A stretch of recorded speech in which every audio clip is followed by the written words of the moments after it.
ang pag-aaralan po natin ngayon ay matatagpuan sa Book of Joshua, chapter 9. And,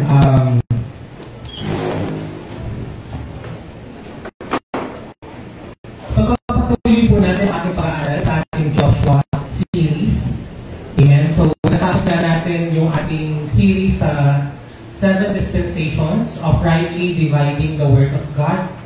Amen. Naalala niyo pa po yung 7 parts or dispensation ng division or paghahati ng ating Bible. Amen. Ano po yung number 1?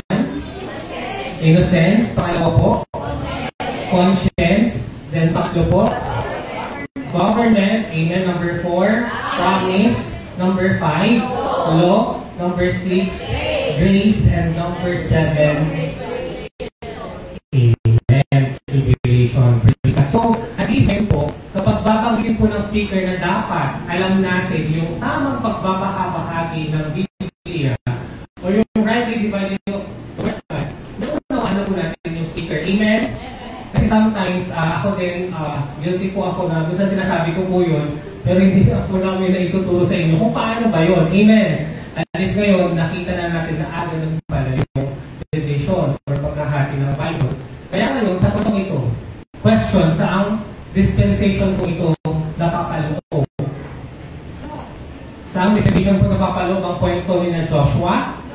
Sa law. Amen. Praise God. And thank you, Lord, kasi kahapon ang naging topic po ng ating mga YT is about the 10 Commandments and the story of Moses. Amen. So, I hope na nakita nyo ang simula ng dispensation of law na ibinigay ni Lord through Moses para yun po ang magiging batas or guidelines na susundin po ng ating mga Israelita na nabida po sa kwentong ito. Yan, so tayo po lahat ay tumayo at tayo po ay sumagaling manalangin. Praise the Lord. Yes, so Heavenly Father, samahan mo kami, Panginoon, as we again open your Bible and study your word, particularly in chapter 9 of the book of Joshua. Lord, humble us down, Panginoon, and teach us and reveal us kung ano man po yung nais mo po na malaman namin sa kwentong ito. Lord, like you said, Panginoon, nandito na rin po kami, so maximize all the wisdom, all the information that we can get and we could gather through this chapter of the Bible. So Lord, explain it as thoroughly as you can and as deeper as you can, Panginoon, and as spirit-filled as you can, Panginoon. Gamitin mo lang po ang iyong lingkod bilang iyong tagapagturo.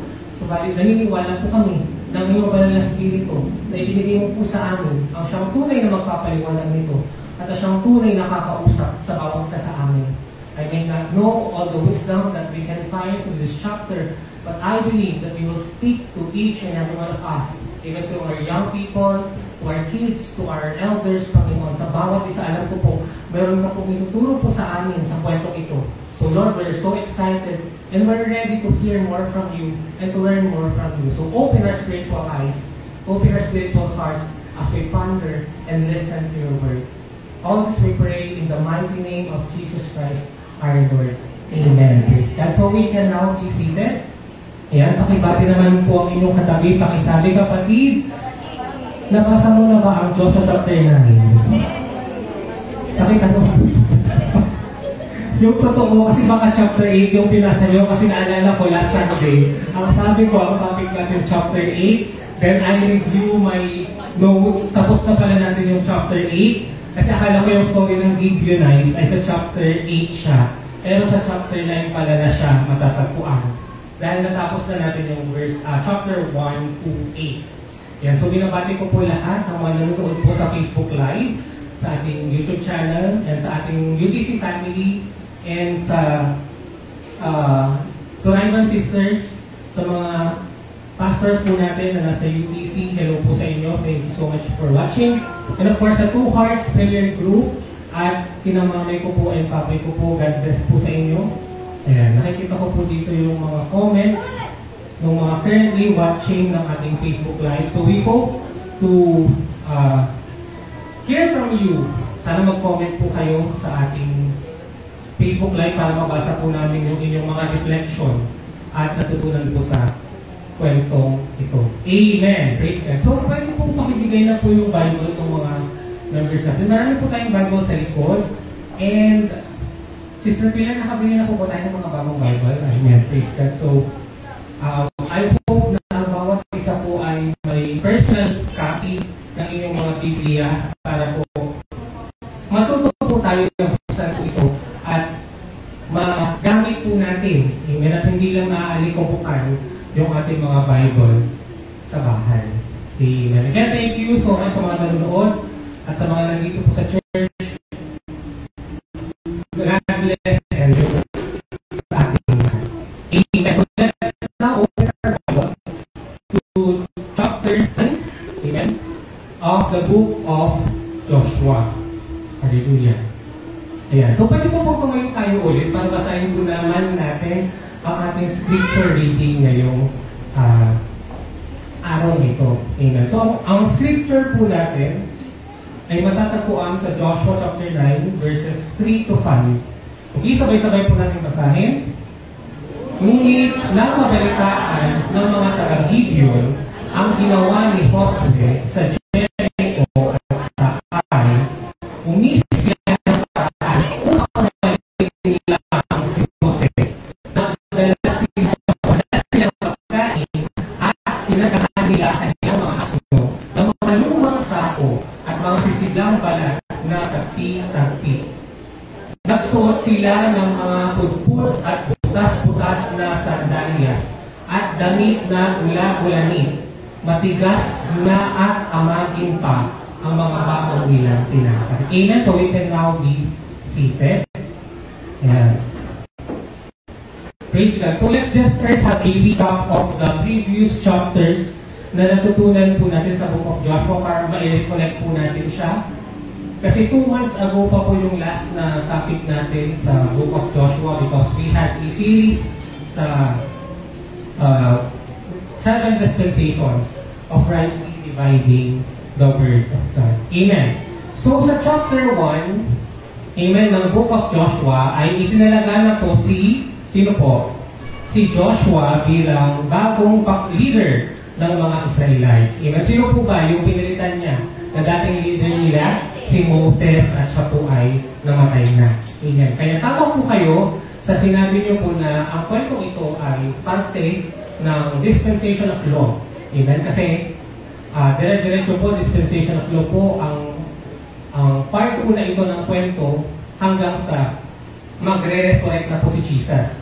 So nakita niyo kung gaano kalaki ng parte or portion ng mga kwento sa Bible ang napapaloob sa dispensation of law. Amen. Kasi natapos na natin yung dispensation of innocence. Yung patungkol sa kwento ni Adam and Eve. Amen. Tapos yung Tower of Babel, natapos na po natin yun. Yung story ni Noah. And of course, yung promise kay Abraham. So, makikita nyo na halos yung mga naunang 4 na dispensation ay maiiksi lang yung kwento.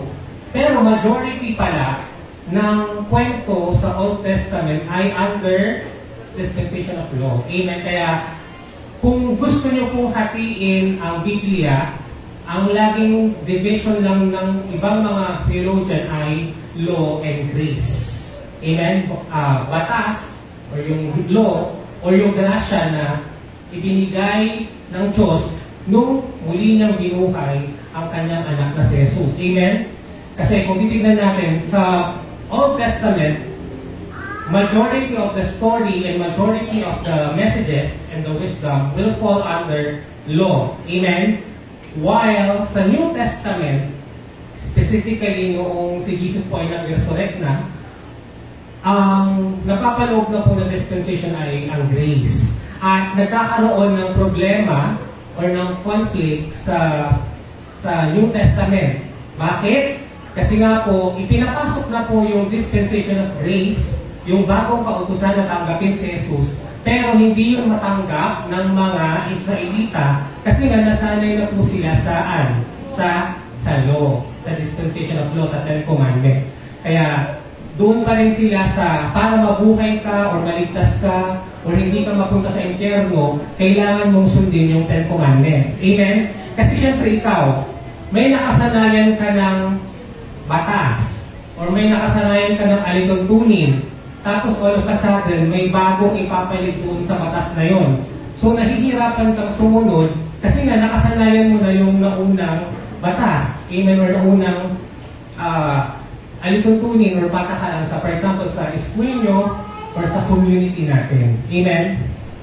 Amen. Kaya, di ba, minsan nakakalito kapag babaguhin yung panatang makabayan. Di ba? Kasi sanay na tayo na yun yung nung elementary tayo, yun yung panatang makabayan. Tapos ilang beses din yung napalit-palitan. Amen. So, ganun po ang naging struggle or naging problem ng mga Israelites nung ipinapasok na po yung grace na itinuturo po ni Paul, amen, ni Lord through Paul. Kasi nga, hindi nila maalis na dapat maging strict sila sa application or sa pagsunod sa mga batas. Amen. Kaya, laging sinasabi, ano ka ba ang dapat mo bang sundan, ang law or ang grace? Amen. So, kung tatanungin kayo ngayon, ano ba dapat ang sundan natin? Do we have to follow the law or the grace? When it comes to salvation, grace. Amen. Yung grace na po ang paraan para tayo po ay maligtas or magkaroon ng buhay na walang hanggan. Amen. However, hindi po natin totally na dinidisregard ang mga laws na ibinigay sa Old Testament. Like for example, yung sa mga tithes, or yung mga magkakaroon ka ng blessing, for example, or ng magandang buhay. Because nakita naman natin na mas lalong natutuwid ang mga tao kapag sinusunod nila yon. Amen?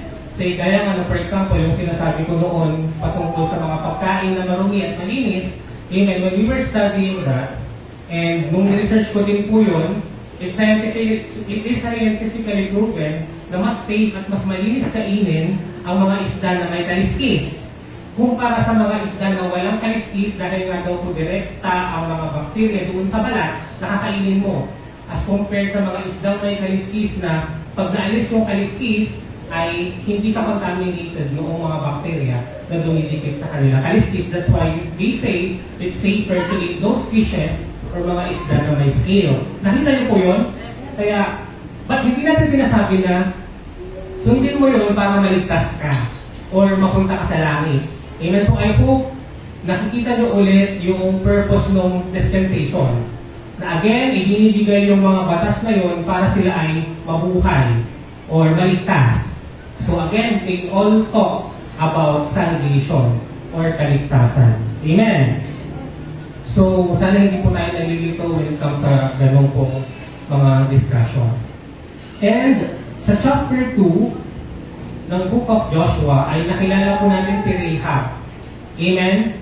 At yung dalawang spy na pinadala ni Joshua, saan po pinadala? Sa Jericho.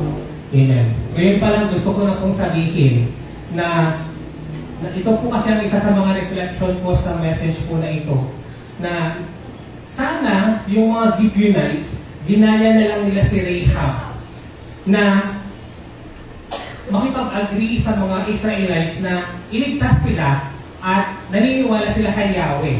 Amen? Kasi dito po sa kwentong ito, spoiler alert, ang mga Gibeonites po ay lilinlangin nila ang mga Israelita at magpapanggap sila na kunyari hindi sila mga Canaanites. Amen? Kasi nga po, ang target ng mga Israelites sa Kanaan ay the Canaanites. Sila po yung pinapapatay ni Yahweh nung time po na ito para po mga malinis ang Kanaan, ang Promised Land. Kasi nga po, naging grabe na po yung kasalanan ng mga tao during this time. Amen? Parang yung nangyari po sa flood. Amen? Nung iisang tao na lang, at sino po yung iisang tao na lang na nabubuhay ng righteous bago po binaha ang buong mundo? Si Noah. Amen? So nakikita niyo po na sa kwento sa mga Bible, merong always peak. Merong hinihintay na kapag wala na talaga at grabe na talaga yung kasalanan or unrighteousness ng mga tao, then yung judgment po ay ipapataw na. Parang ganito po sa kwentong ito na it took 400 years or more bago po parusahan ang mga tao na tumira sa Kanaan or Promised Land. Amen. Kaya sinasabi ko kasi sana yung mga Gibeonites kung naniniwala talaga sila na si Yahweh ang totoong Diyos, amen, kagaya ng paniniwala ni Rahab, sana sinabi na lang nila yung sa mga Israelites.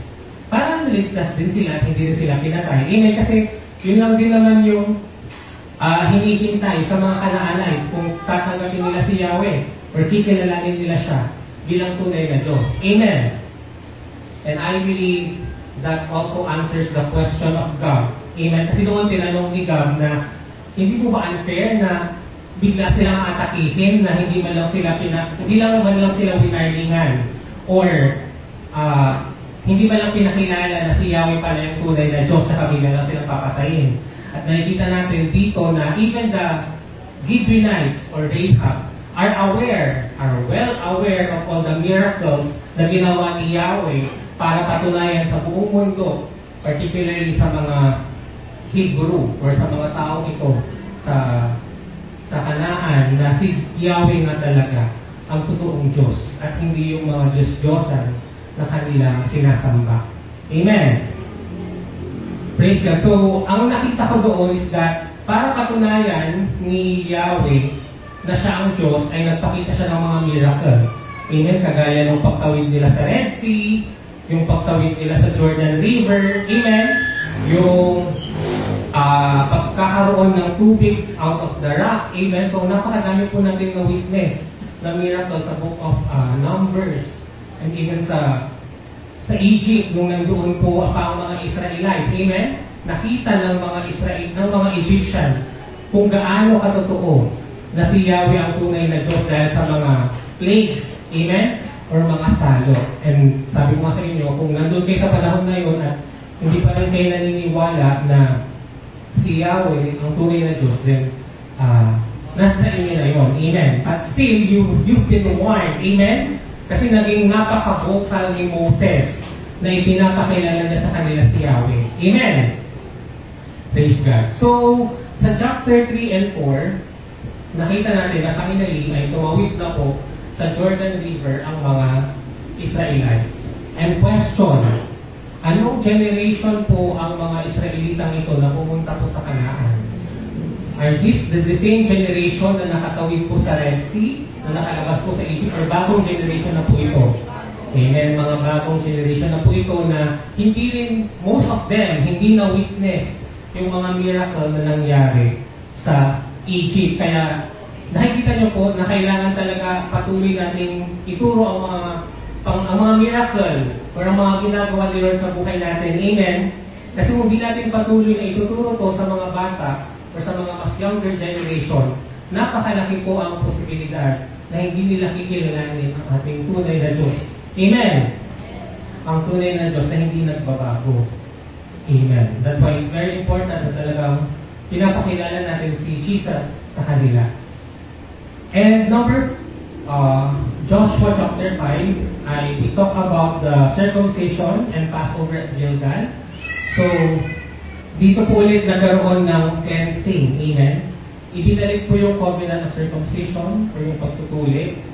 At kasi nga po yung bagong generation, hindi na po nila ginagawa yung covenant of circumcision na inutos ni Yahweh kay Abraham. And then, nag-celebrate sila ulit ng Passover or nag-prayer fasting sila bago sila lumusog or umatake sa Jericho. At yun na nga po, sa chapter 6, lumusog na po ang mga Israelites sa Jericho at napagdagumpayan po nila yun at nawasak po nila ang lungsod at napatay po nila ang mga tao doon at nakuha po nila yung mga gold na gagamitin para sa naalay or offering kay Yahweh. Subalit, sa chapter 7, nakita natin na inatake ng mga Israelita ang Ai. Amen? Ano yung pangalawang city na nilusog ng mga Israelites? The Ai. Question, nagsangguni ba sila kay Lord bago nila atakihin yung Ai? No. Next question, natalo ba nila o nalusog ba nila ang Ai? Yung kung sila umatake doon? Yes or no? No. Natalo po sila dahil hindi po nila ito ikinaguni or kay Lord bago po sila nag-attack sa ay. Kasi nga nakita nila, nakaya na naman natin yung Jericho. So, maliit lang itong ay na to, so kaya natin itong usubin. Amen. Sometimes ganun po tayo pag may mga success or triumphal, mga victory po tayo, dahil akala natin na pagtagumpayan natin yun, sometimes excited na tayo agad na mag-take ng action nang hindi natin sinasangguni kay Lord. At napag-alaman nila sa chapter 7 na isa sa mga naging dahilan kung bakit hindi sila nagtagumpay, maliban sa hindi nila ito sinangguni kay Lord, ano yung pangalawang nakita nila na kasalanan nila? Na si Achan pala ay kumuha siya noong mga ali-alian sa Jericho na ipinagbabawal na kunin ng Diyos na si Yahweh. Kung kaya nagtapos po tayo sa Joshua chapter 8, at ano po ang nangyari sa chapter 8? Uli umatake po sila sa Ai, yung pangalawang kingdom or city sa Canaan. Question, sa part po na ito, ng mga Israelites kay Yahweh, paano po ang gagawin? Yes? And di ba nakaka-amaze kasi nung sinangguni na nila ito kay Lord, si Yahweh ay nagbigay siya specific instruction kung paano nila atakihin ang Ai at kung paano silang tatagumpay. Amen?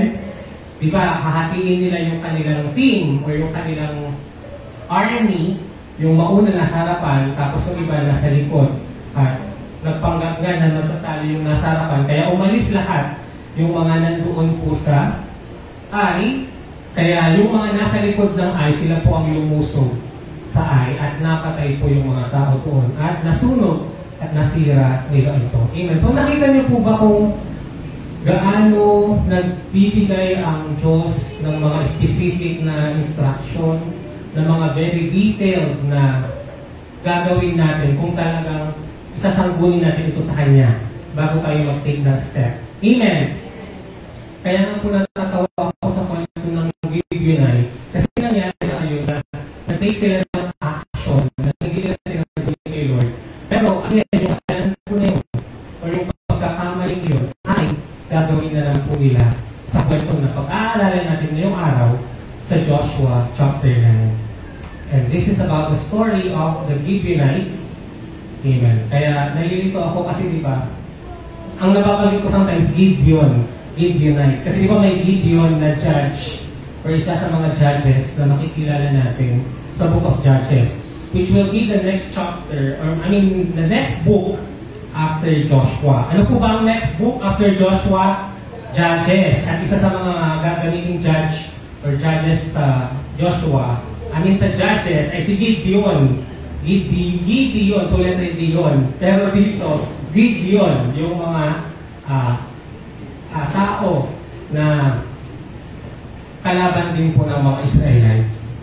So, ang mga Gibeonites po na ito ay mga Canaanites pa rin po sila. Amen? Kagaya po ng mga taga-Jericho at mga taga-Ai. These are all Canaanites. Nanggaling po sila kay Canaan na anak po nino po? Ni Ham. Amen? Si Ham po ay isa sa mga anak ni Noah. Amen? Kasi si Noah ay may talo po siyang anak, si Japhet, si Shem, at si Ham. So, si Ham po yung isa sa mga nagkasala kay father nila. Kaya parang curse po ang mga lahi na magagaling kay Ham. At ang mga Canaanites na ito ay galing kay Ham. So, ang na-bless lang is yung si Japhet at si Shem. Question, saan manggagaling ang mga Israelites? Sa tatlong anak ni Noah, kay Japhet, kay Shem, kay Ham. Kay Shem, amen, please God. At least alam niyo pa po. Ayan, so question, handa na po ba kayong makinig sa kwento ng ating Panginoon? Amen. So pakilabas na po ang inyong mga notes at isulat niyo po lahat ang matututunan po ninyo sa kwento ito.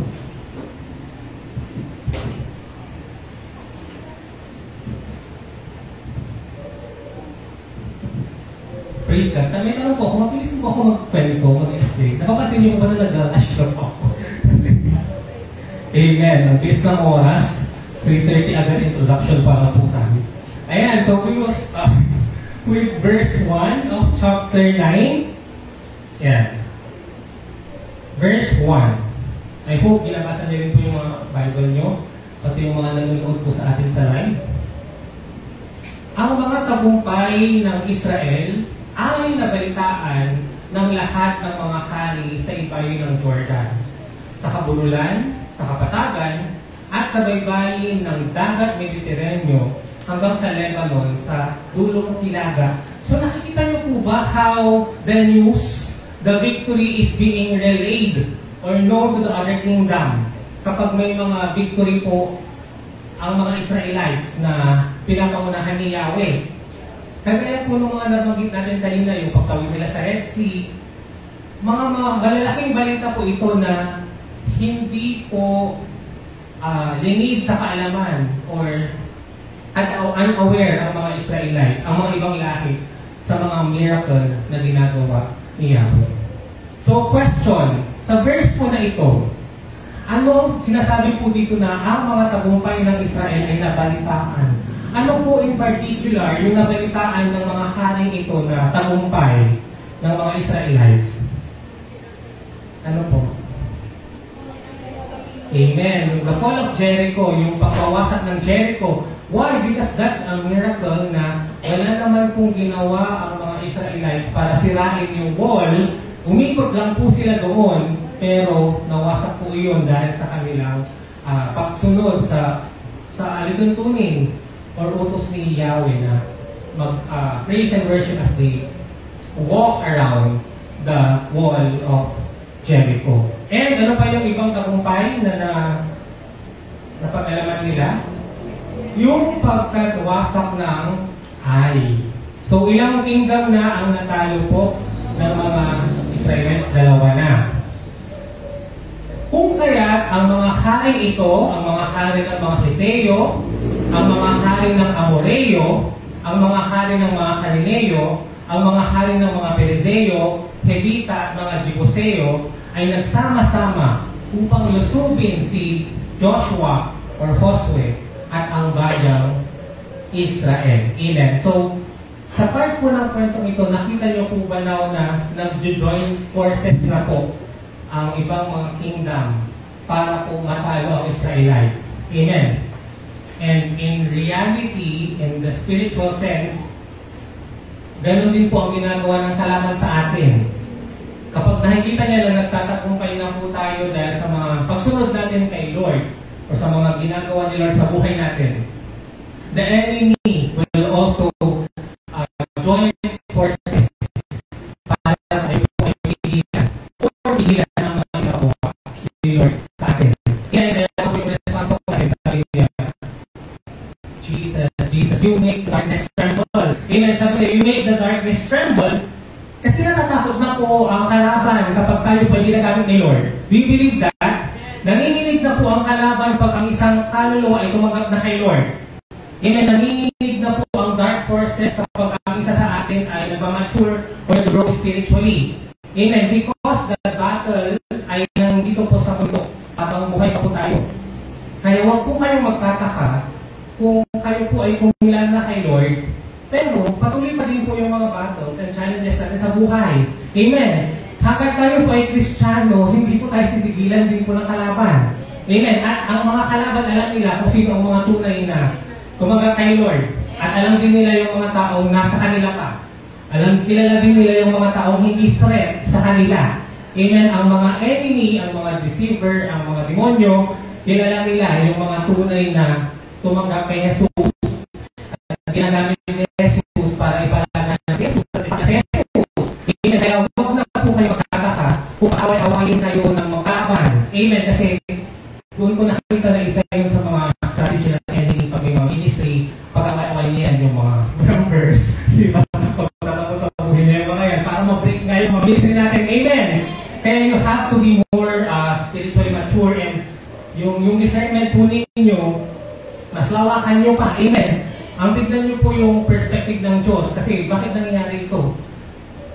Pansinin nyo po, ganito po yung nangyayari sa kwento. Natatakot na po sila sa mga Israelites. Kasi nga, mas lumalaki na po ang possibility na maniwala yung mga tao kay Yahweh dahil sa pagrabi na yung mga miracle na ginagawa ni Lord through the Israelites. And ang gagawin ng mga kalaban, ayaw nila na malaman yon or makilala si Yahweh. Amen? And same is true sa mundong ito, ayaw ng kalaban na may proclaim natin ang gospel of salvation to Jesus Christ. Amen? As much as possible, gusto ng kalaban na huwag nating kilalanin si Jesus, na isipin natin, ordinaryong tao lang siya, hindi siya Diyos, amen, or huwag tayong magdasal sa Kanya, or huwag natin siyang purihin or sambahin. He will create other gods or small gods na i-worship natin para hindi natin tanggapin ng buong-buo ang ating Panginoong Jesus. Amen. So nawala po ang ating praise God. Ayan, so ganda.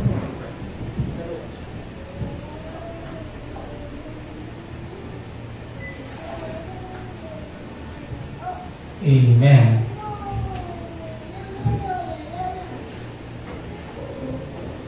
So, ayan na yung kalaban. Sabi na sister nila. Sabi siya, nanginginig siya. Ayaw niya talaga ipuntukot ko sa inyo. Nanginginig na siya. Kasi nga malalaman niyo na yung paggamit niya sa mga Gibeonites para linlangin or i-deceive ang mga Israelites. At itong mga Israelites naman na ito ay na-scam. Amen? Na-scam ng mga Gibeonites. Amen. Wait lang po natin mag-open.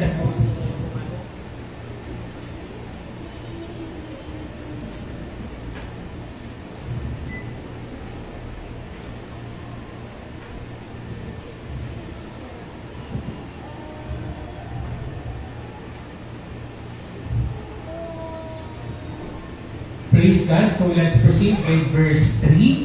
Ayan, ano po ang sabi sa verse 3? Ano po ang sabi sa verse 3? Ngunit, nang mabalitaan ng mga taga-Gibeon ang ginawa ni Joshua sa Jericho at Ai, umisip sila ng paraan upang malinlang si Joshua. So they thought of something para ma-trick or malinlang or ma-deceive ang mga Israelites. Ano kaya itong deception na gagawin nila? Okay. So in other words, nakikita niyo po ba sa kwentong ito na iba ang strategy ng mga Gibeonites? Amen? Kasi yung mga kaninang limang kingdom, anong strategy nila? Mag-join forces para atakihin, alunin, lusugin ang mga Israelites. Pero may kakaibang strategy ang mga Gibeonites para ewan ko, maloko or ma-deceive ang mga Israelitang ito. This is what they are going to do. Nagdala sila ng pagkain at kinargahan nila ang kanilang mga asno, yung mga small, yung mga donkey or mga small horses, na mga lumang sako at mga sisidlang balat ng tagti-tagti. These are scripture reading, by the way. Nagsuot sila ng mga pudpod at butas-butas na sandalyas at damit na gula-gulanit. Matigas na at amaging pa ang baon nilang kinapay. Ayan, so question. Bakit sa tingin niyo kailangan nilang magpanggap na ganyan po? Na kunyari they are from a far away land. Amen? Bakit kailangan nilang magpanggap? Para hindi sila patayin or atakihin ng mga Israelites. Para kunyari hindi sila taga doon sa Kanaan. Amen, kaya yung mga damit nila ay sira-sira. Kasi kunyari malayo yung binyahin nila para makapunta ng Kanaan. So kunyari, outsider din sila kagaya ng mga Israelites doon sa lugar na yun. Amen. Pero alam natin na sa totoo, ang Gibeon ay isa sa malalaking city or kingdom din po sa Kanaan na nakatakda din po lusugin ng mga Israelites. So next verse 6. Pumunta sila kay Joshua sa kampo ng Israel sa Gilgal. Ganito ang sabi nila kay Joshua at sa kasama niyang mga pinuno ng Israel. Kami po ay galing pa sa malayong lupain. Nagsasabi po pa sila ng totoo or hindi? Hindi. Nagsisinungaling po sila dito. Kaya one of the lessons is honesty is the best policy. Amen. Huwag po tayo magsisinungaling. Sabi pa nila, nais po namin makipagkasundo sa inyo. Ano yung gusto nilang mangyari? Magkaroon ng agreement, magkaroon ng covenant. Ngunit, sumagot ang mga pinuno ng Israel. Sabi nila, sabi ng mga Israelites, baka kayo'y mga taga rito, hindi kami maaari makipagtipan sa inyo. Amen. So, meron din pong thought or naisip na idea ang mga Israelites na probably ay taga doon lang din naman talaga sila. Question, tama po ba yung naisip nila ng mga Israelita na baka taga doon din sila?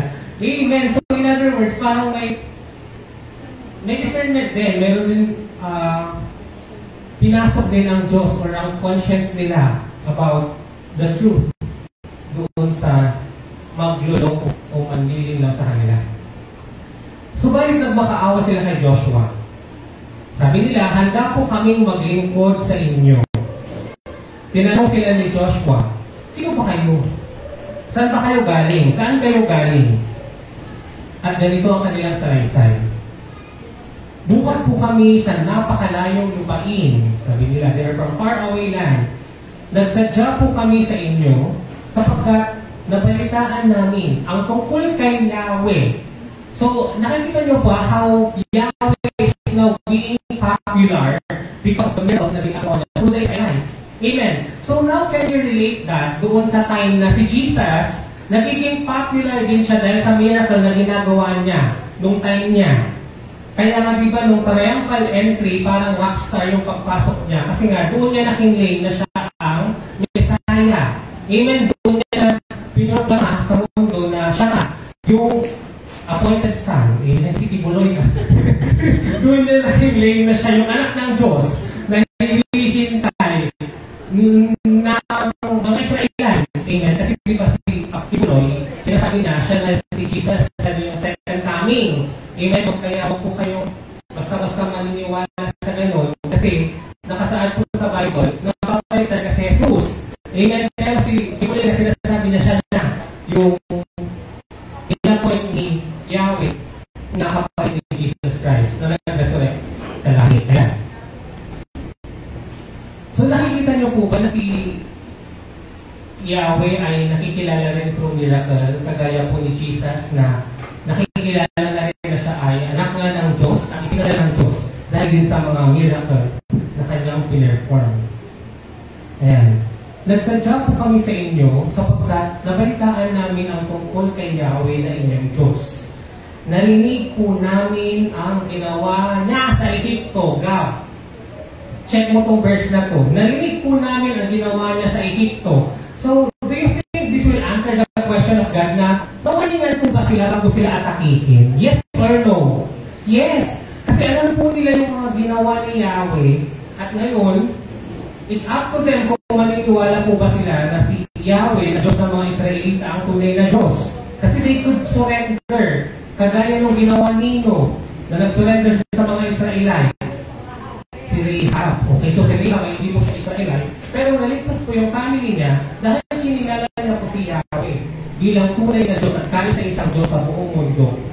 Amen. Narinig po namin ang ginawa niya sa Egypt, sa Egypto. Nalaman din po namin ang ginawa niya sa dalawang haring Amoreo na sino po yun?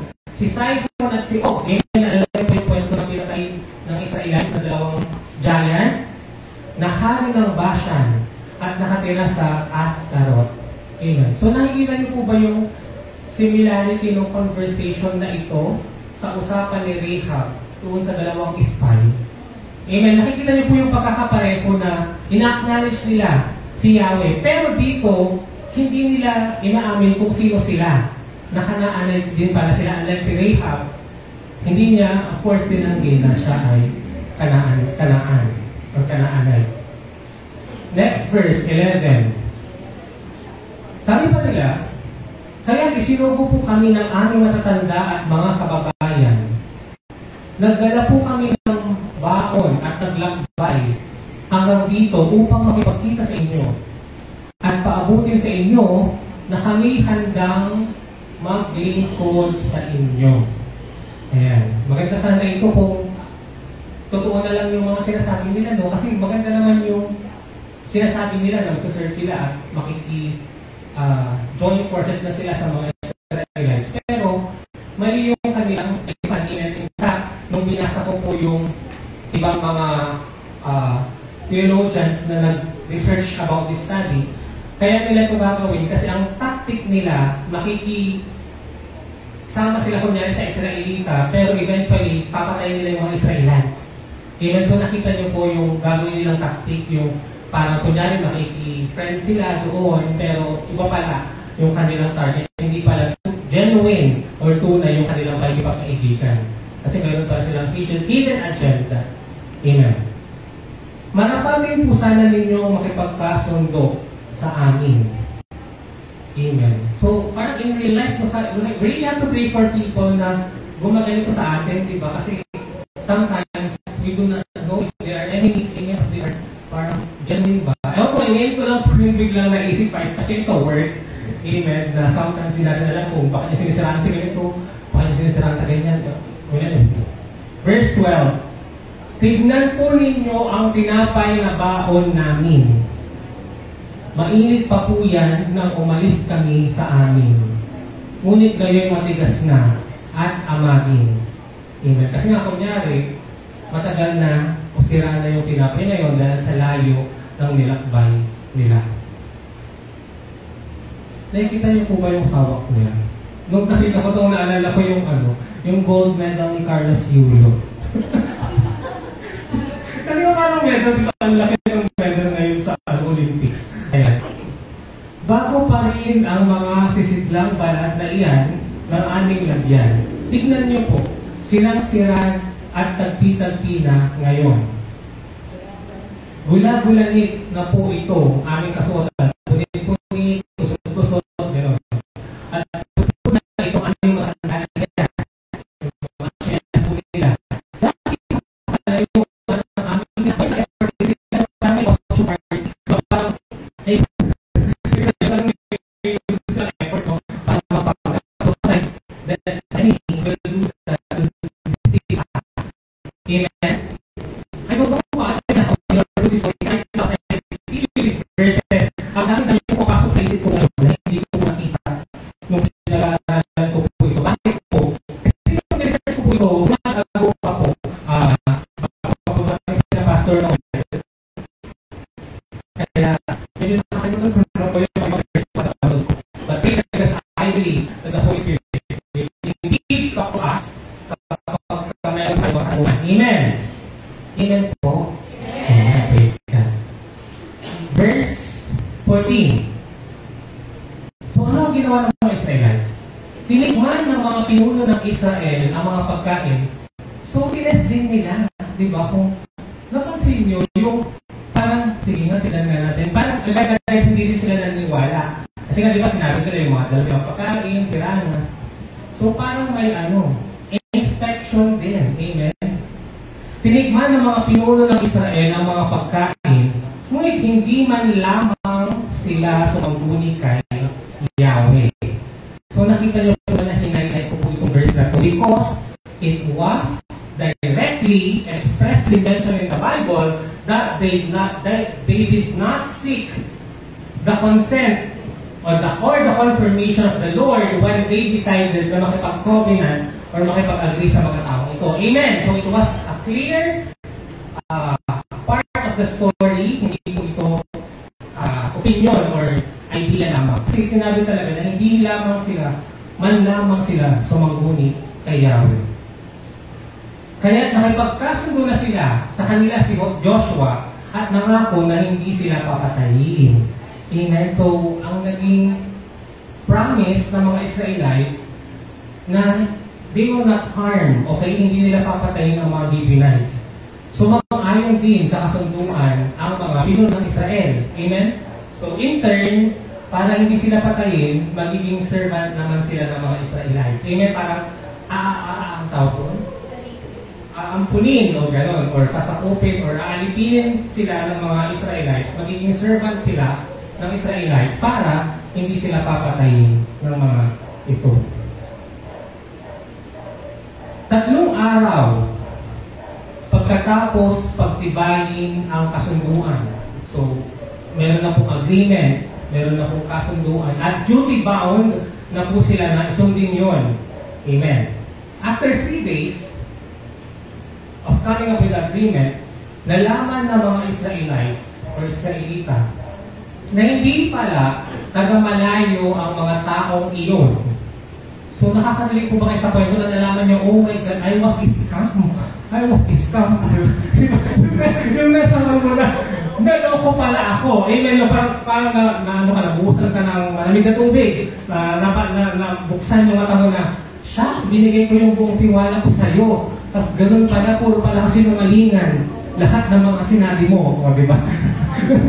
Meron po kayong experience na gano'n kasi hindi ko po alam kung paano nga po kayo nakakarinig sa kwento ito, pero personally, nakakarinig po ako. Ayan. Amen. So, 3 araw, nalaman nila na hindi pala taga-malayo yung mga yon, yung mga Gibeonites, kundi taga-roon din sila sa lupain iyon. Na-experience nyo na ba yung parang na-betray kayo? Yung niloko kayo, tapos talagang napatunayan nyo na niloko lang pala talaga kayo nung pinaniwalaan yung tao. Amen? Okay. Mukhang wala sa inyo naka-experience. Wala nag-amen. Amen po, amen, praise God. Okay, so verse 17. Kaya lumakad sila at pagkatapos ng 3 araw, natakpuan nila ang mga tinitirahan ng mga taong iyon. Ang mga lungsod ng Gibeon, kaya mga Gibeonites po sila, ng Sihira, Birot at lungsod ng Jeraim, doon para sila nakatira. Amen. So, probably, hindi ko alam kung paano nila discover. So, maaari, yung mga ibang servants nila na nagpanggap ay pumupunta doon or nagbabalita. Diba? Siyempre, kailangan ibalita rin nila yung nangyayari sa tawag dito? Sa Gilgal. Kasi nasa Gilgal po yung mga Israelites. Kasi i-inform nila yung mga talagang kalahi nila.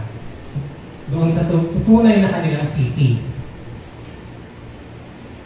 Ngunit, verse 18, hindi magawang patayin ng mga Israelita ang mga taong yun. Bakit hindi sila magawang patayin ng mga Israelites? Kasi may kasunduan. So, nakikita niyo ba how important yung covenants? Parang yung covenant of marriage. Amen na. Ganun po ito ka-importante na hindi po natin ito basta-basta pwedeng wasakin or hindi sundin. Ngunit hindi magawang patayin ng mga Israelita ang mga taong iyon sapagkat ang mga pinuno ng Israel ay nanumpa sa kanila sa pangalan ni Yahweh.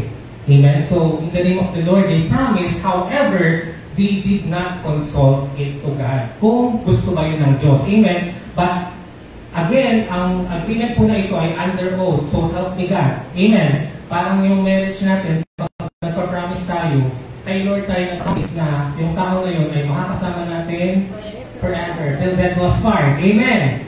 Praise God. At nagreklamo ang buong bayan laban sa pangyayaring iyon, yung mga Israelites. Kaya nagpaliwanag ang mga pinuno. Sabi ng mga Gibeonites, nakipagkasundo kami sa kanila sa sabi pala ng mga Israelites na leaders, nakipagkasundo kami sa kanila sa ngalan ni Yahweh, ang Diyos ng Israel. Hindi natin sila maaaring saktan. Amen. Bakit po? Kasi of course, nung nalaman na nila na niloko pala sila, majority of the Israelites now wants or gusto na nila na patayin ang mga manlulokong Gibeonites po na ito. Amen.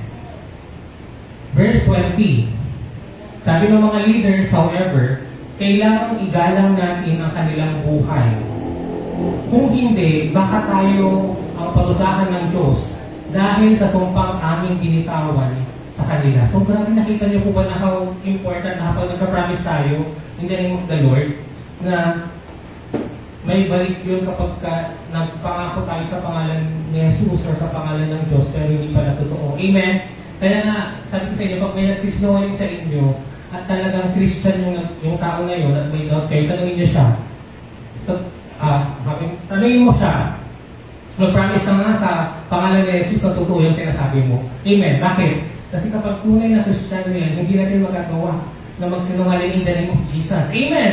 Kaya niyo po ba magsinungaling? Para pasakot, sige nga totoo yung sinabi mo, mag-promise ka kay God, mag-promise ka kay Jesus.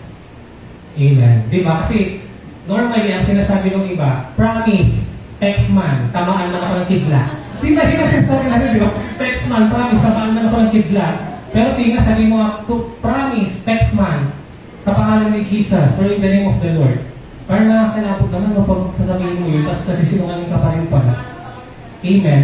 Kasi ibig sabihin, hindi talaga siya tunay na pananampalataya ni Lord. Kasi kaya niyang tawag dito, bastusin o hindi igalang, hindi irespeto ang pangalan ni Jesus sa pamamagitan ng mga pagsasabi niya ng katotohanan. Amen.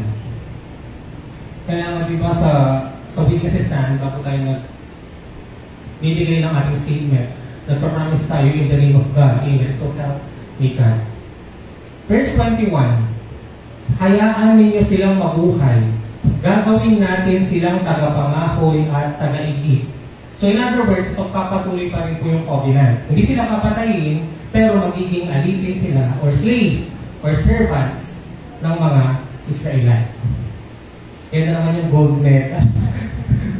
Nakikita niyo po yun. Ayun. Verse 22, ipinatawag naman ni Joshua ang mga taga-Gibeon at kanyang sinabi. Ayan. So confrontation na ito. Bakit ninyo kami nilinlang? Na-experience niya na yun, yung sinabi mo sa tao, bakit mo ako niloko? Gano'n. Pero naman naka-experience, bakit mo ako niloko? Gano'n. Niloko mo lang pala ako. Gano'n. Meron ba na kinonfront nyo yung taong naloko sa inyo? Sino ba naka-experience na nun? Alam mo? Okay, para na kayo. Kung gusto nyo umamin or I respect your privacy. Ayan. Ano po? Baka sila daw yung loko. Baka daw kayo yung naloko. Nakakalungkot naman yun kung kayo po pala yung nanlinlang. Kasabi sa inyo, bakit mo ako nilinlang? Ikaw pala yung naloko. Ayan. So, bakit nyo kami nilinlang? Bakit nyo sinabing kayo yung mga taga-malayo? Ngayon, taga-rito lang pala kayo. Dahil sa ginawa ninyo, isinusumpa kayo ng Diyos.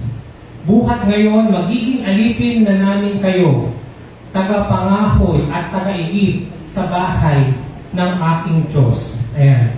So you know what? Nung na-research ko po ito at napakinggan ko po yung preaching ng ibang pastors, in a way, nagkasala po talaga ang mga Gibeonites dito. At kung titignan natin, parang naging curse na naging slave or servant sila ng mga Israelites. Amen. Kasi hindi talaga sila papatayin. Pero, magpahanggang ngayon, meron pa pong mga Israelita na nagmula sa lahi ng Gibeon kasi nagpatuloy na sila na part po ng family po ng mga Israelites. Amen. So, spoiler na po ito hindi talaga na sila maatakihin or papatayin ng mga Israelites because eventually, magiging magkasama na ang mga Israelites at mga Gibeonites. Kaya sa mga future na kwento, yung mga ibang kasama nila ay Gibeonites. Parang sa part ko ng kwento ito, although lagi natin binabanggit na Israelites, may mga ibang tao sa kanila ay mga Egyptian. Amen? Sino yung mga Egyptian na yun? Yung mga umanig sa kanila na naniwala kay Yahweh at umalis na rin sa Egypt at sumama sa mga Israelites. Amen. So, gano'n. So, parang hindi na sila purong Israelita kasi may mga iba sa kanila ay mga Egyptian po. Ayan. Verse 24. Sumagot sila, ginawa po namin iyon sapagkat napatunayan namin na talagang iniutos ni Yahweh na inyong Diyos sa lingkod niya si Moses na ipamahagi sa inyo ang mga lupain ito at lupain at lipulin ang lahat ng taong nakatira dito. So, nakikita niyo po ba na aware pala sila doon sa plano ni Yahweh na i-divide yung Kanaan at ibigay yun sa mga Israelites. Amen. So, nakikita niyo po ba ngayon na yung pagpunta po ng Israelita doon ay aware na sila na hindi sila parang wala pasagal, bakit nandito kayo, atakin nyo kami, anong plano nyo, anong gagawin ninyo. Hindi, di ba?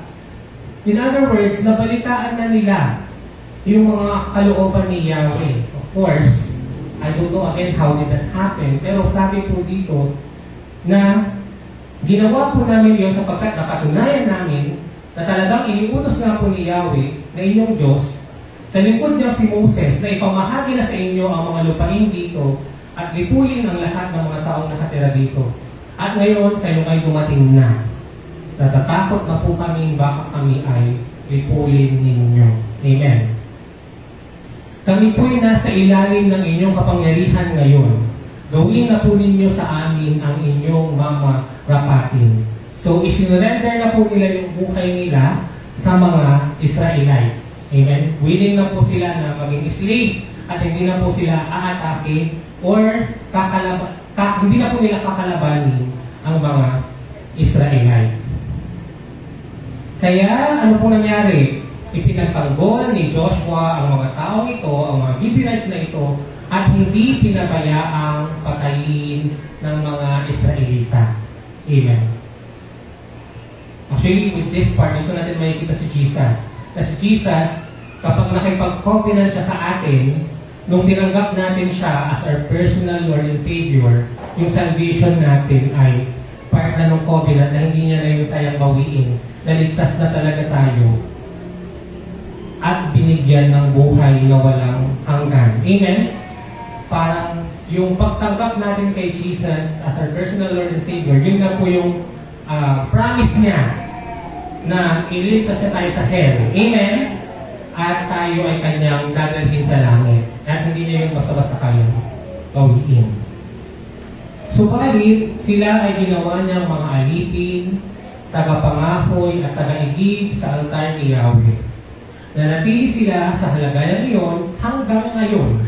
Okay, so still naging servants po sila kahit nung matapos na po ang pag-atake ng Israelites sa buong Kanaan. Still, kaanib na po nila ang mga Gibeonites. Kaya nanatili sila sa halagayan iyon hanggang ngayon. At naglilingkod sila sa altar ni Yahweh saan man sila kailanganin. Amen? At dyan po nagtatapos ang ating kwento para pakan po natin ng ating Panginoon. And for us to further understand and remember this story, let's watch this video clip.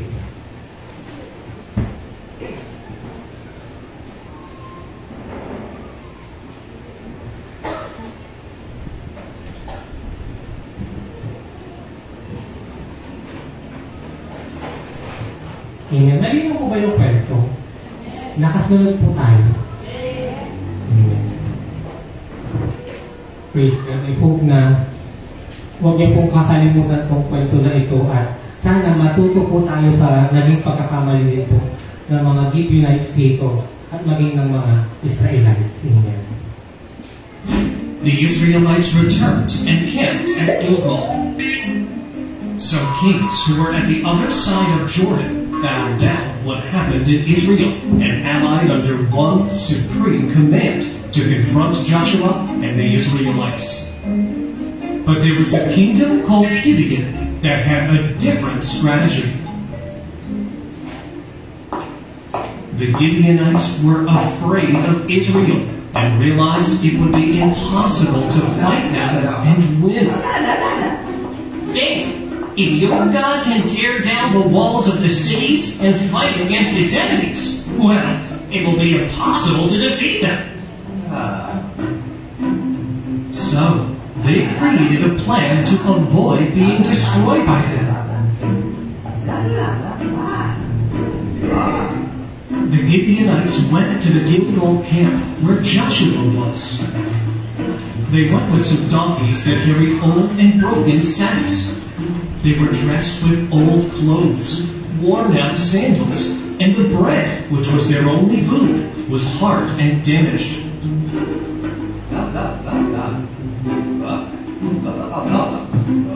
They approached Joshua and said, "Sir, we come from a faraway land. Right?" "What? Oh, yes, from very, very far away. Very far away, yes, yes." "Yes, well, we are here because we have heard how God has been by your side. Since He took you out from Egypt, the journey through the desert, and every battle that Israel has won. That is why the inhabitants of our country, together with our leaders, have prepared us to come here with the message of letting you know that we want to serve you and we want to make a pact. A peace treaty. Yes, a treaty. A peace treaty from faraway places, but very far away. Very far away. Joshua thought it was suspicious and told them, where are you from? Because if you are from here, from Canaan, we cannot make any treaty with you. Oh, no. We come from very far away, right? Yes, very far. Very far. Very far. Very far. Very far? Very far. Yes, very far. Joshua and the other Israelites were not convinced, and Joshua, suspicious, said, "But who are you? Where do you come from?" "From very far. Look, we will show you. Look at this bread. When we started the journey to come here, our bread was fresh and warm, but now, look at it. It is hard and damaged. Have you seen the wineskins where we brought the wine? They were new, but now they are all broken. And our clothing, well, we have nothing to say. The road was so long that everything started to wear out." Oh, yes, from very far away. Very. Despite the suspicion they had, Joshua made the mistake of not consulting God about this treaty and accepted the peace treaty. They swore in the name of the Lord and promised to spare their lives. The Israeli leaders ratified the deal.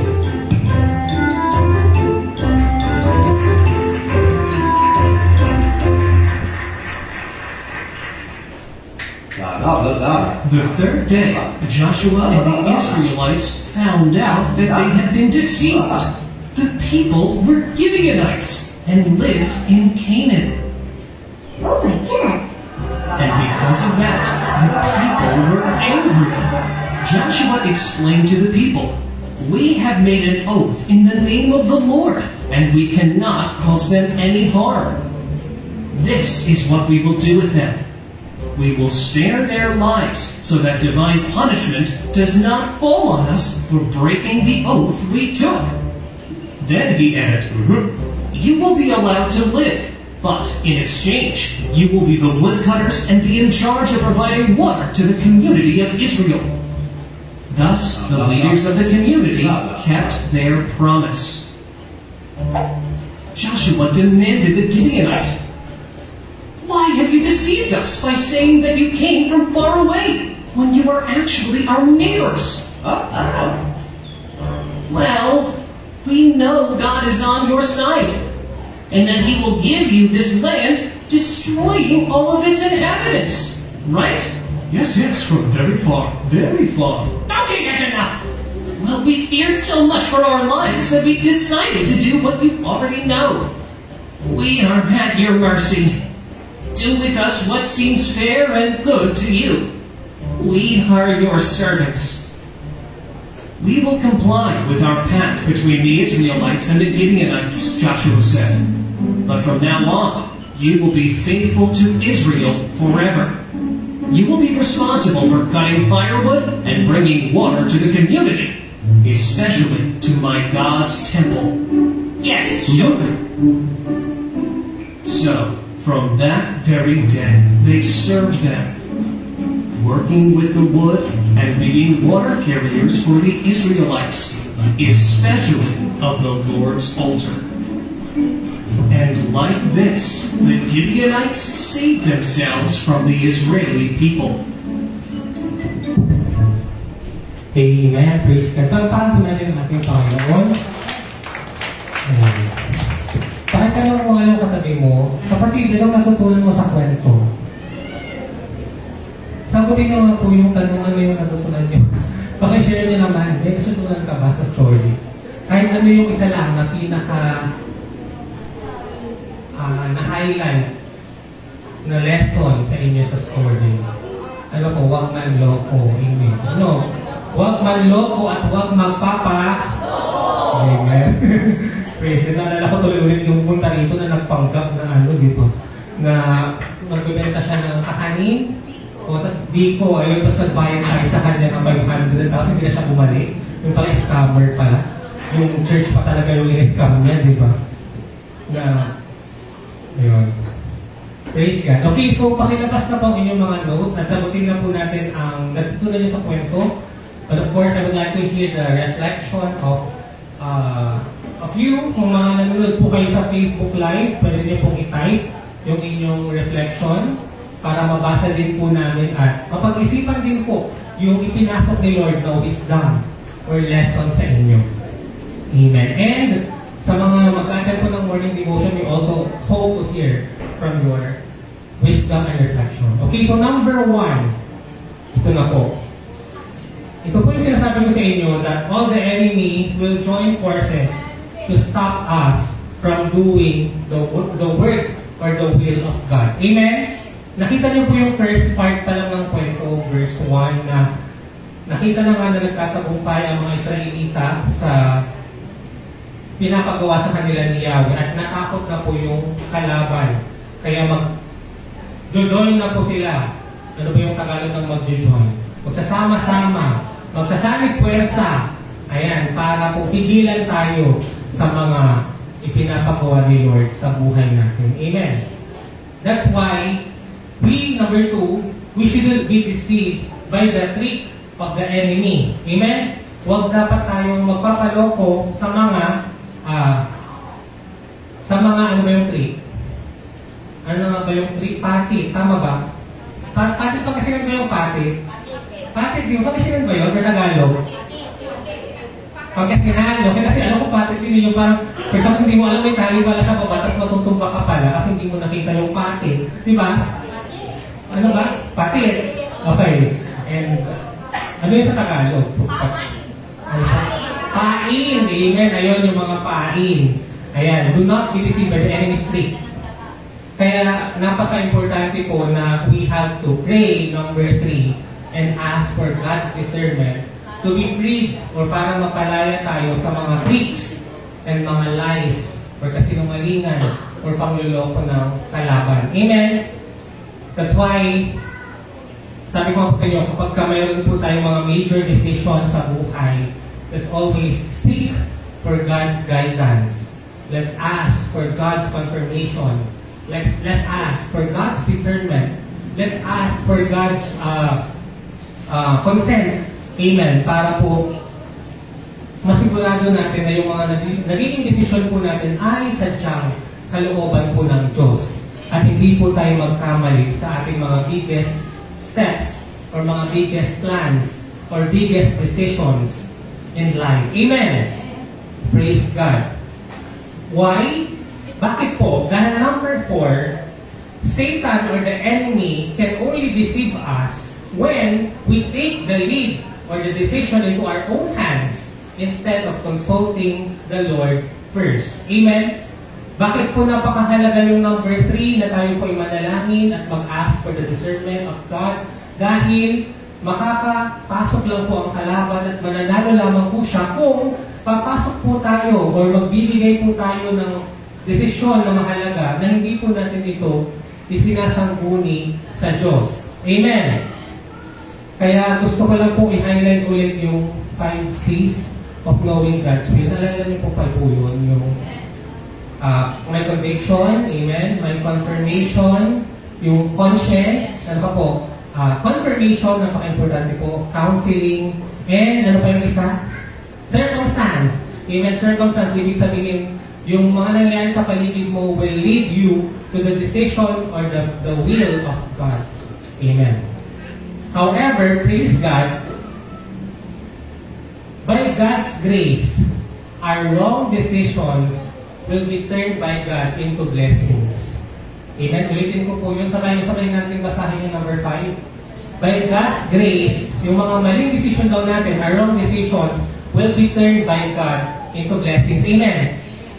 Ang point po dito, oo, nagkakamali tayo. Pero sometimes, ang Diyos po ang nag-a-adjust para itama po yun. Amen? parang yung nangyari na pagkakamali po sa kwentong ito, mali man na nagsinungaling sila at nagkamali ang mga Gibeonites, pero ang Diyos na ang nag-ayos na patawarin ang mga Israel, ang mga Gibeonites na ito, para hindi sila patayin or mapakama, patayin ng mga Israelites. Amen? Ito po yung sinasabi ko sa inyo na another example is yung story po ng Tower of Babel. Diba yung Tower of Babel, gumawa sila ng tore at kasalanan yun dahil hindi na sila mag-scatter at napanish sila. Pero nakita natin na may blessing pa rin si Lord sa kwentong yun. Ano po yung blessing? Nagkaroon po ng iba't ibang languages at ibang nation dahil naghiwalay na po yung mga Israelites. Amen. So by God's grace, our wrong decisions will be turned by God into blessing. Ayan.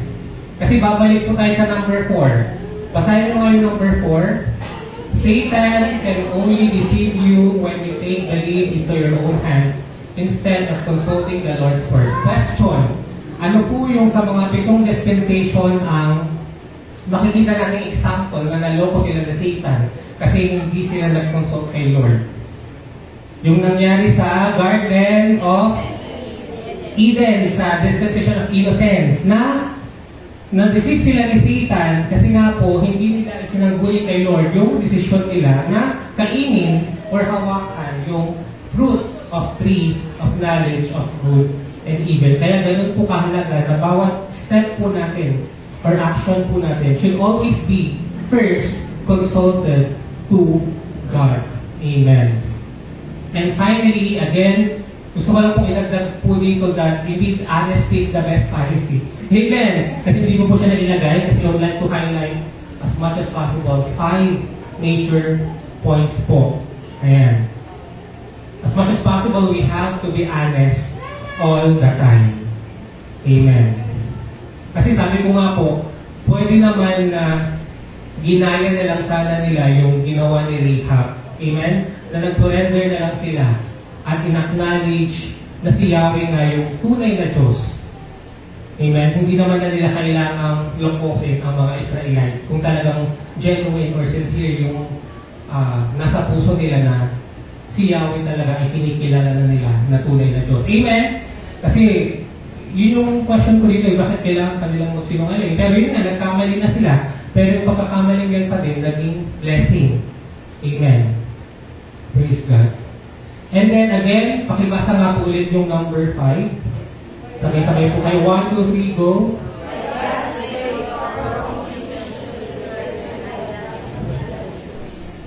Amen. He will turn our mistakes, our failures, our wrong decision into blessing. Naniniwala po ba kayo doon? Amen. Sabi mo nga sa tabi mo, God will turn your wrong decisions into blessing.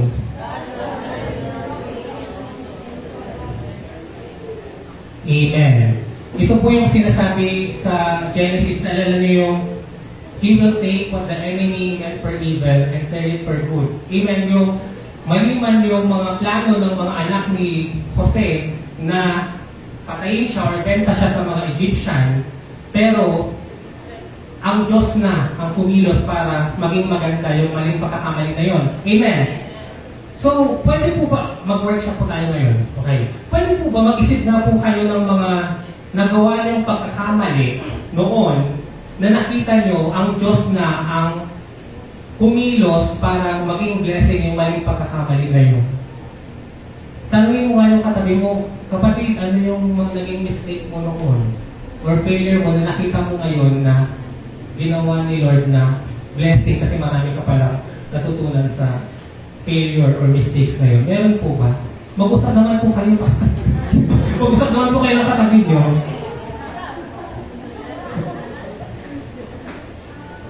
Ano yung naging mistake nyo noon na nakita nyo si Lord na ang nag-adjust para He will turn beauty from out of our ugly past. Diba? Amen. Sabi ko po dito, we may have an ugly past or pangit na nakaraan, but God will get beauty from out of it. Amen? Bakit ko po ito naisip? Kasi nung basta this week lang, shout out kay Sister Josefina and kay sa ate ko po, kay Pastor Noel and Pastor Arona. Kasi may discussion po kami na tinatanong ni Pastor Noel, si ate ko Josefina, kung nagsisisi pa siya doon sa maling pagkakamali niya na inasawa niya yung taong niloko siya. Amen?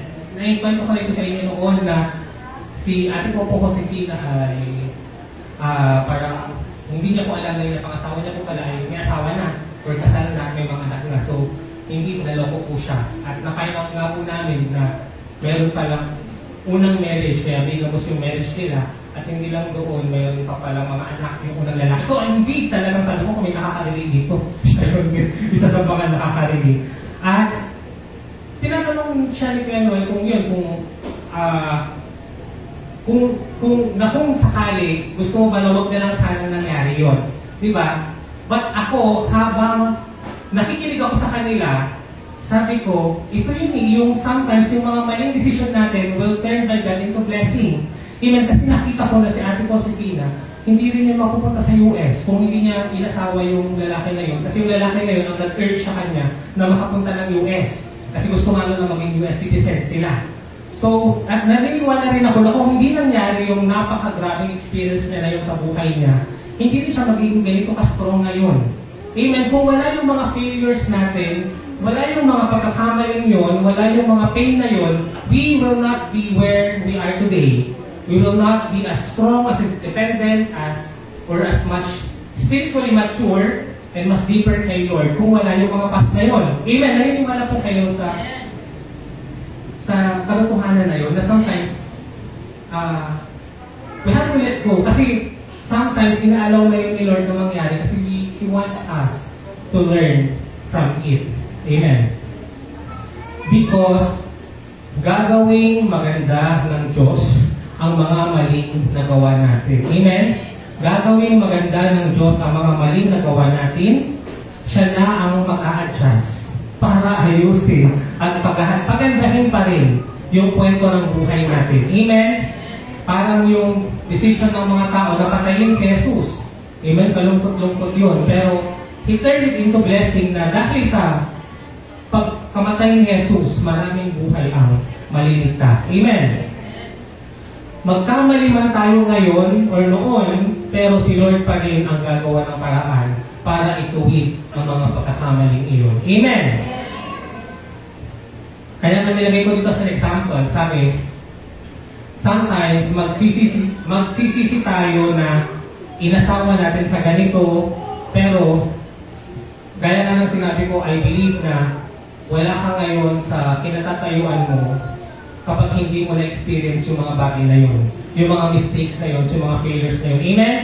Hindi ka ganyan na magiging matatag kung wala yung mga pagsubok or problema na kinaharap mo. Amen? Praise God. And additional point, sabi ko nga po dito, di ba, lagi kong sinasabi na we should learn from others' mistakes. Amen? Di ba sinasabi ko, it's wise to learn from your mistake, but it's wiser to learn from others' mistake. Mas mabuti pa na matuto ka na sa pagkakamali or failure ng iba. However, when I was driving, nung nag-drive po ako sa papunta ng office ko this week, na-realize ko na sometimes may mga bagay or pagkakamali na dapat talaga tayo na mismo ang maka-experience para tayo mismo matuto from it. Amen? Kasi ibang-iba kung ikaw mismo ang nakaranas nun. Amen? Kasi maaaring pagkakamali yun ng iba, pero kung ikaw mismo hindi mo yun naging pagkakamali or mistakes or failure, hindi ka talaga makaka-relate sa tao na experience nun until and unless ikaw mismo nandoon ka sa sitwasyon na yun. Amen? Amen. Hallelujah. Kaya nga sabi ko dito, ikaw lang ang makakaintindi ng, say for example, yung na-scam. Kasi ikaw yung na-scam. Na-experience mo yun personally. Amen. Or ikaw ang makakaintindi sa mga tao na nagkaroon ng unwanted pregnancies. Kasi na-experience mo yun. Amen. Na hindi ka maintindihan ng mga hindi na-experience yun. Or ikaw lang ang nakakaintindi ng experience ng isang tao na product ng broken family or ng broken relationship. Kasi ikaw yung naka-experience nun, amen, hindi mo yung maiintindihan kung hindi ka naman product ng broken family. Amen. Ang sabi ko nga din, hindi mo rin talaga alam yung feeling ng namatayan ng magulang kung ikaw mismo hindi mo pa yun na-experience. Amen. Or hindi mo alam ang feeling ng mamatayan ng asawa kung ikaw mismo hindi mo yun na-experience. Amen. At hindi mo alam ang feeling ng isang illegitimate na child or ng isang anak na itinatakwil ng magulang kung ikaw mismo hindi mo yun na-experience. Amen. Hallelujah. So, I believe that sometimes, dahil may gusto nga si Lord na ituro sa atin, ay tayo na mismo ang nakaka-experience ng mga bagay na yun. So that, magiging testimony natin yung katagumpayan ng Diyos sa mga pagsubok na yun na ating kinaharap. Amen? Praise God. And so, last question, where is Jesus in the story? Nasaan po si Jesus sa kwentong ito? Pakitanong mo nga yung katabi mo. Amen. Nasa agreement daw. Hallelujah.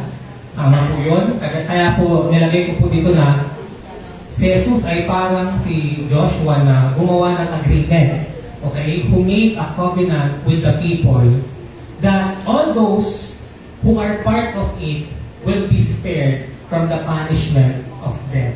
Amen. Naniniwala po kayo na si Jesus ay kagaya po ni Joshua na nakipag-covenant kay Yahweh, na kung sino man, or kay Lord God, na kung sino man yung tatanggap sa Kanya, ay bibigyan niya na ng buhay na walang hanggan at hindi niya na hahayaang parusahan sa impyerno or mamatay from the punishment of death in hell. Amen! Amen. Praise God.